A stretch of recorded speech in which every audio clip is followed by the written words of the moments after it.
this episode, we start with one of the most important ideas in security management, even though it can sound abstract when you first hear it: the design and selection of security controls. A control is simply something an organization puts in place to reduce risk, guide behavior, prevent mistakes, detect problems, or limit damage when something goes wrong. That sounds broad because it is broad, and that is exactly why learning this topic matters so much for new students. Information security is not only about knowing that threats exist. It is about deciding what protections make sense, how strong they need to be, and how those protections fit the way a business actually operates. From a certified information security manager (CISM) perspective, the goal is never to throw random safeguards at every problem. The goal is to design and choose controls that are practical, aligned to risk, understandable to the organization, and strong enough to support business objectives without creating unnecessary friction or false confidence. Before we continue, a quick note. This audio course is a companion to our course companion books. The first book is about the exam and provides detailed information on how to pass it best. The second book is a Kindle-only ebook that contains 1,000 flashcards that can be used on your mobile device or Kindle. Check them both out at cyberauthor.me in the Bare Metal Study Guide series. A useful place to begin is with the basic question of what a control really is in day-to-day terms. A security control is any measure that helps reduce the likelihood of a bad event, lowers the impact if one occurs, or increases the organization's ability to notice and respond. That means a control can be technical, such as access restrictions on a system, but it can also be administrative, such as approval requirements for sensitive changes, or physical, such as locked server rooms and visitor check-in processes. Beginners sometimes imagine controls as only software or hardware, but the real picture is much wider. A control is not defined by how technical it looks. It is defined by the role it plays in protecting assets, supporting trustworthy operations, and helping people behave in ways that reduce unnecessary exposure. When you understand controls this way, you can begin to see that good security is rarely about one dramatic mechanism. It is usually the result of many sensible protections working together across people, processes, and technology. Before an organization can design strong controls, it has to understand what problem those controls are meant to solve. That is why effective control design begins with risk, not with products, trends, or whatever another company happens to be doing. A business has assets it cares about, such as customer data, financial records, systems, reputation, and the ability to continue operations. Those assets face threats, and those threats become more serious when vulnerabilities or weak practices make harm easier to cause. A control should therefore be selected because it reduces a meaningful risk, not because it sounds modern or impressive in a meeting. If a company is concerned about unauthorized access to sensitive systems, then the design conversation should focus on identity, approval, validation, logging, and privilege management. If the concern is system outage, then resilience, recovery, redundancy, and response may matter more. Strong control design is grounded in context. It begins by asking what must be protected, what could realistically go wrong, and what kind of reduction in risk the organization actually needs. It also helps to understand that controls can serve different purposes, and this is one of the simplest ways to make sense of a large subject. Some controls are preventive, meaning they try to stop a problem before it happens at all. Some are detective, meaning they help the organization notice that something suspicious or harmful is happening or has already happened. Some are corrective, meaning they help restore normal conditions, contain damage, or fix the weakness that allowed the problem. There are also deterrent controls that discourage bad behavior, directive controls that guide people toward required behavior, and compensating controls that offer an alternate form of protection when the preferred safeguard cannot be used. New learners sometimes look for one perfect control, but security does not work that way. A password requirement alone may not be enough to prevent misuse, and a monitoring control alone may not stop an attacker from trying. Effective security usually comes from combining controls with different purposes so the organization is not depending on a single layer that may fail silently or be bypassed. Another helpful way to think about control design is by grouping controls into administrative, technical, and physical categories. Administrative controls include policies, procedures, approvals, background checks, training, role definitions, separation of duties, and governance processes. Technical controls include things such as authentication mechanisms, encryption, logging, access restrictions, network filtering, and automated detection tools. Physical controls include locks, barriers, camera coverage, environmental protections, equipment placement, and visitor management. These categories matter because real risk usually crosses all three areas.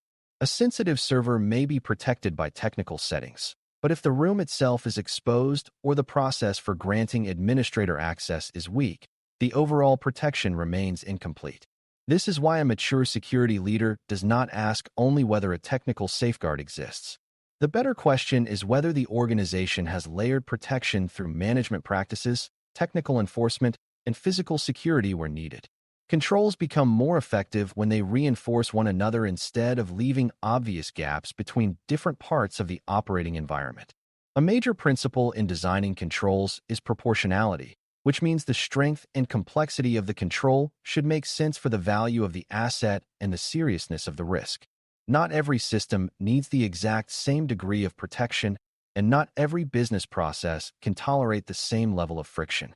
If a control is too weak, it fails to reduce risk in a meaningful way. If it is unnecessarily heavy, it may slow business, frustrate users, encourage workarounds, and consume more resources than the risk really justifies. This is where security leadership becomes a balancing act rather than a checklist exercise. A small inconvenience may be acceptable around payroll systems, executive communications, or regulated personal data because the potential harm is significant. The same control burden may be excessive around low-risk informational content that poses little consequence if exposed. Effective control selection is therefore not about being strict everywhere. It is about being thoughtful enough to place stronger protections where they matter most and lighter protections where the business can reasonably operate with more flexibility. Good control design also depends on several enduring principles that show up again and again in sound security thinking. One of the most important is least privilege, which means people and systems should have only the access needed to perform their legitimate tasks and no more. Another is separation of duties, which reduces the chance that one person can make a sensitive change, approve it, and hide it without oversight. Defense in depth is another essential idea, meaning the organization should not rely on one safeguard alone, but should place multiple protections across different points of failure. A related principle is fail secure, which means systems should behave in safer ways when something goes wrong rather than defaulting to broad access or undefined states. Simplicity also matters more than many beginners expect. Overly complex controls are harder to explain, harder to maintain, and easier to misconfigure. The strongest controls often reflect disciplined, understandable design rather than unnecessary sophistication. When these principles are ignored, organizations frequently end up with control sets that look impressive on paper but perform inconsistently under real operational pressure. As soon as you move from ideas into selection, you start to see how closely controls must fit the business environment they are meant to protect. A control that works well in one organization may fail in another because of different staffing models, technology stacks, regulatory pressures, or business priorities. For example, a company with a highly mobile workforce may need stronger identity verification and device protections than a company operating mainly from fixed office locations. A business that depends heavily on third parties may need more emphasis on vendor governance and contractual assurance than one that runs most services internally. An organization with critical uptime requirements may care deeply about recovery controls, change management discipline, and operational resilience. That is why effective control selection is never just about copying a framework statement and declaring the job done. Frameworks are useful because they provide structure and completeness, but they do not replace judgment. Security managers must translate general control expectations into the reality of how their organization functions, where its exposure sits, and what its mission can or cannot tolerate. A control is only effective if people can and will follow it, which means human behavior has to be part of the design conversation from the beginning. New learners sometimes assume that if a control is technically possible, it is automatically a good choice. In practice, people respond to inconvenience, confusion, unclear ownership, and time pressure in predictable ways.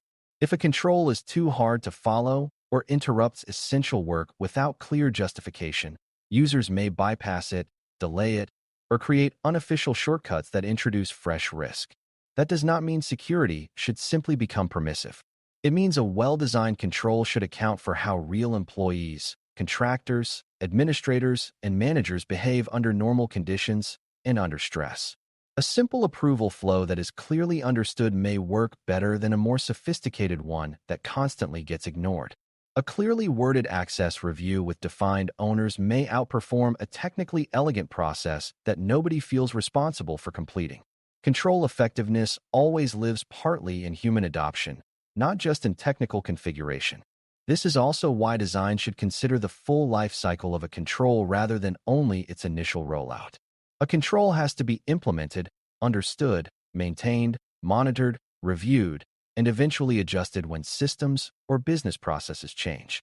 Some controls look attractive during planning but become difficult to support over time because they require too much manual effort, depend on narrow expertise, or create constant exceptions. Security leaders should therefore think about sustainability while selecting controls, not after frustration begins. If a control requires weekly manual checking across dozens of systems, then staffing, consistency, and documentation become part of its true cost. If a control depends on many exceptions to allow ordinary work to continue, that maybe a sign the control was poorly matched to the environment in the first place. A well-selected control is not merely strong on launch day. It remains workable after months or years of change, turnover, growth, and routine operational pressure. That long view is part of what separates responsible design from short-term appearances. Another key part of designing effective controls is recognizing that not all controls deliver the same value, even when they sound similar. Two organizations might both claim to have access control, incident monitoring, or data protection in place, yet the real quality of those controls may differ dramatically. One might enforce access decisions consistently, review privilege regularly, and log meaningful events. The other might have the label in place, but weak execution behind it. This is why control selection should include attention to quality attributes such as coverage, reliability, timeliness, consistency, and visibility. A detective control is not very useful if alerts arrive too late to support response. A preventive control is weak if it covers only part of the environment while critical exceptions remain untracked. A policy-based control does not do much if employees are unaware of it or if managers never reinforce it. Good security managers learn to ask not only whether a control exists, but whether it performs its intended role in a dependable way that actually changes the organization's exposure. Cost and practicality are also part of control selection, but beginners should be careful not to reduce the discussion to cheap versus expensive. The real question is whether a control provides value in relation to the risk it helps reduce and the resources required to support it. Sometimes a low-cost administrative control, such as better approval discipline or clearer role ownership, can reduce a meaningful amount of risk when supported properly. In other cases, high-impact risks may justify more complex technical measures because the organization would face severe damage without them. Cost also includes time, training, operational burden, maintenance effort, and the chance that the control will create friction with business processes. Security leaders therefore need to think in terms of total effect rather than purchase price alone. A control that is affordable to acquire but expensive to sustain may be a poor choice. A control that costs more upfront but dramatically strengthens protection and reduces repeated manual effort may be the smarter decision. Effective selection is ultimately about business-informed trade-offs, not isolated budgeting. Testing and feedback play an important role here because no design assumption should be treated as permanently correct just because it seemed reasonable at the start. Controls need validation through observation, review, exercise, monitoring, and sometimes through formal assessment. If an organization assumes a control is working but never checks, it may discover only after an incident that the safeguard was misunderstood, misapplied, or quietly failing. Feedback can come from audits, security events, tabletop exercises, control reviews, user complaints, or near misses that reveal the control is creating confusion or not catching what it should. This does not mean security leaders must constantly redesign everything. It means effective control management includes a willingness to learn from evidence rather than defend assumptions. Over time, this creates a cycle of improvement in which controls are refined to better fit the environment and the risks they are meant to address. Strong security programs are not built from one-time control choices. They are built from repeated observation, adjustment, and a disciplined effort to make protection more reliable as the organization evolves. As we finish, the most important lesson is that designing and selecting effective information security controls is really the art of turning risk awareness into practical protection. Good controls are not chosen because they sound sophisticated or because they make a dashboard look mature. They are chosen because they reduce meaningful exposure, fit the business context, support human behavior in realistic ways, and remain sustainable over time. A thoughtful security leader considers purpose, category, quality, cost, operational fit, and how multiple controls work together instead of searching for a single magic solution. For a beginner studying CISM concepts, that mindset is essential because security management is less about collecting safeguards and more about making wise decisions under real-world constraints. When controls are designed carefully and selected with discipline, they do more than block threats.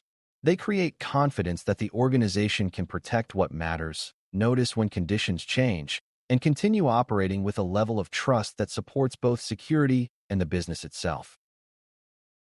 Thanks for listening. For more audio courses, daily newsletters, and more, please visit baremetalcyber.com.